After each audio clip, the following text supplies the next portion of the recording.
Whispers of the night, the allure of dreams, an enchanting entity lurking in the shadows, the succubus.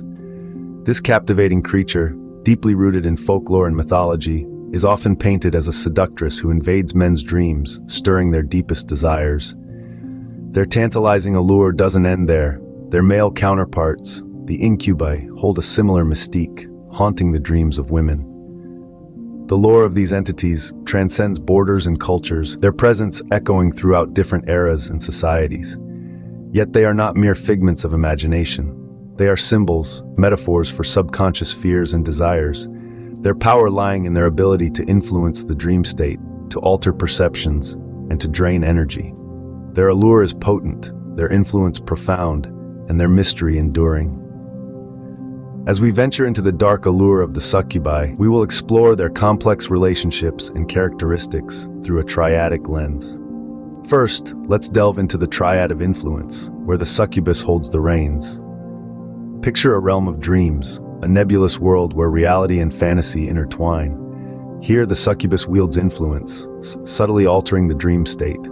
It's a play in 3 acts, with the succubus taking the lead role. The first act sees the succubus enter the dream, an ethereal presence that bends the subconscious to its will. This is where perceptions start to shift, the lines of reality blur, and the dreamer is drawn into the succubus's world. As we move into the second act, the succubus begins to seduce the dreamer. This isn't just about physical attraction, but a deeper, more potent form of allure. The succubus taps into the dreamer's deepest desires, their hidden fears, their unspoken wishes. It's an intoxicating dance, a seduction that leaves the dreamer ensnared in the succubus's web. The final act is where the succubus reveals its true intent. It's not just about control or seduction, but about draining energy. The dreamer, now under the succubus's spell, is left feeling drained, depleted. It's a subtle, insidious process, one that leaves the dreamer unaware of the succubus's true intent until it's too late. But it's not just about the dream state. The succubus's influence extends beyond the realm of dreams into the waking world. The seduction, the energy drain, it all has a real-world impact. The dreamer wakes up feeling drained, their energy sapped, their spirit diminished. It's a testament to the succubus's power, a stark reminder of the influence these supernatural entities wield. So, what do we make of this triad of influence? It's a chilling tale, a cautionary story about the power of the succubus, but it's also a reminder of the power of the subconscious, of the dreams and desires that lie dormant within us all. The succubi's direct influence leaves a trail of altered perceptions, seduction, and drained energy. Now let's reverse the scenario. What happens when the energy is depleted?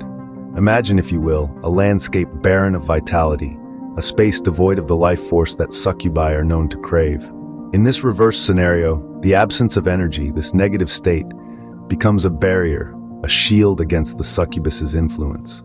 This depleted state, this lack of energy, it's like a repellent to the succubus. It's a state where the succubus's seductive influence finds no purchase, no foothold. It's a curious relationship, isn't it? This supernatural entity, so powerful in its allure, yet so dependent on the very energy it drains. When that energy is absent, the succubus is left powerless, its influence nullified. And so we see a clear reversal of the usual dynamic. In the absence of energy, the succubus loses its power, showing a clear reversal of influence. The predator becomes impotent, its prey invulnerable. Every action has a consequence, and with the succubus, it's a twofold impact. We're now entering the territory of our fourth triad, the triad of consequences. Here we delve into the aftermath of the succubus's presence, a maelstrom of emotional and psychological turbulence. Picture this. At the heart of this triad is the succubus, a spectral entity from the shadowy corners of folklore and mythology, known for its seductive powers. Its presence, however ethereal, sets off a chain reaction. It's akin to dropping a stone into a calm body of water. The splash is immediate, but the ripples it creates are far-reaching, extending beyond the initial point of contact. On one hand, we have emotional turmoil. The succubus, through its nocturnal visits, stirs up a storm of feelings: fear, confusion, guilt, and perhaps even a twisted form of desire. These emotions churn together, creating an internal tempest that's as disorienting as it is distressing. On the other hand, we have psychological impact. The succubus doesn't simply toy with emotions. Its actions penetrate deeper, reaching into the psyche of its victims. The mind is a complex labyrinth, and the succubus, like a skilled puppeteer, knows just which strings to pull. The resulting impact can range from mild distress to severe psychological trauma, depending on the individual and their mental resilience. The succubus, then, is not just a spectral seductress. It's a catalyst for emotional and psychological upheaval. Its presence triggers a domino effect, sending both the heart and the mind into a state of disarray. But why is this important?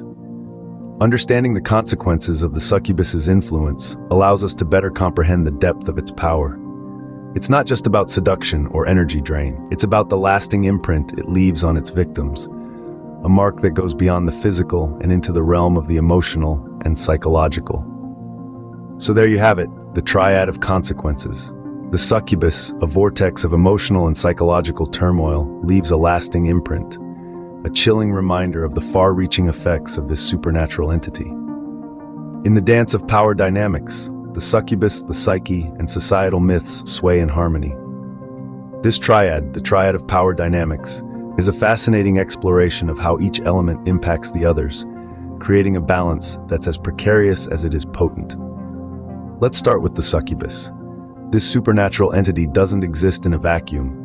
Its power and influence are tied to the psyche of its victims. The succubus thrives on vulnerability, on those hidden corners of the subconscious where fear and desire intertwine. This is where it wields its influence, sowing seeds of fascination and dread that can grow into full-fledged obsession or terror. Next, we have the psyche, the human mind, a complex tapestry woven from threads of thoughts, emotions, and experiences. It's here that the succubus plants its seeds. But the psyche isn't just a passive recipient. It reacts, it fights, it succumbs, it resists. The succubus's influence can warp perceptions, twist emotions, and even alter reality, depending on the strength and resilience of the psyche. Finally, we have societal myths and fears about succubi. These are the stories we tell, the warnings we share, the collective dread that hangs heavy in our cultural consciousness. These myths and fears fuel the succubus's power, giving it form and function. They shape our understanding of the succubus, dictating how we react to its presence and influence. The power dynamics between these three elements create a harmonic relationship. Each one feeds into and off the others, creating a cycle of fear, influence, and reaction. The societal myths perpetuate fear. The fear influences the psyche, and the psyche, in turn, is vulnerable to the succubus. But remember, this isn't a static relationship. It's a dance. The partners shift and adapt, reacting to each other's movements. The balance of power can tilt, creating opportunities for resistance or domination, for fear or fascination, for harm or healing. In this power play, fear is the conductor, the psyche the orchestra, and the succubus the haunting melody. This triad is not just about understanding the succubus, but about understanding ourselves and the stories we tell about the things that terrify and tantalize us. But what if one resists? Let's explore the triad of resistance. When faced with a succubus, the immediate instinct might be to resist, to fight against this supernatural entity. But this resistance isn't as simple as it may seem and can lead to a dissonant triad between personal strength, the succubus, and societal support or disbelief. Imagine this. You're trying to resist the allure of a succubus, drawing on every ounce of your personal strength. But this is a battle that's not just against the succubus. It's also against societal beliefs or lack thereof. Society may not support your struggle, may not even believe in the existence of such supernatural entities. This creates a dissonant triad, a cacophony of internal and external struggles. This dissonance, this lack of harmony, can make the resistance even more challenging. It's not just a battle of wills against the succubus, but also a battle against societal disbelief and lack of support. It's a fight on two fronts, and that can be incredibly draining and disheartening. However, there's another side to this coin. Resistance, while challenging, can also lead to personal growth and strengthening. When you resist a succubus, you're not just fighting against a supernatural entity, you're also fighting against your own fears and vulnerabilities. This can lead to the strengthening of personal boundaries and mental fortitude. Imagine this. You're standing up to a succubus, pushing back against its influence. This act of resistance is not just against the succubus, but also against your own fears and vulnerabilities. And in the process, you're building your personal boundaries, strengthening your mental fortitude. You're growing stronger, more resilient. So the triad of resistance is a complex one, with the potential for both struggle and growth. It's a dance between personal strength, the succubus, and societal support or disbelief. A dance that can be as challenging as it is rewarding. Resistance, a double-edged sword, can either lead to internal struggle or a strengthened resolve. The succubus, a fascinating entity, weaves a complex web of influence, consequences, and power dynamics. Through our exploration of the triads, we have unveiled the intricate relationships that exist between the succubus, the victim, and society. The triad of influence emphasizes the succubus' ability to manipulate perceptions and emotions, while the triad of reversion stresses the importance of energy preservation in warding off these supernatural beings. The triad of consequences highlights the emotional and psychological impacts of a succubus encounter, and the triad of power dynamics underlines the interplay between fear, societal myths, and individual psyche. Finally, the triad of resistance explores the complexity of standing against such entities, amidst internal struggles and societal disbelief. Each triad adds a layer of depth to our understanding of the succubus, painting a vivid picture of the intricate dynamics at play. As we delve deeper into the night, remember, the succubus is but a symbol, a mirror reflecting our deepest fears and desires.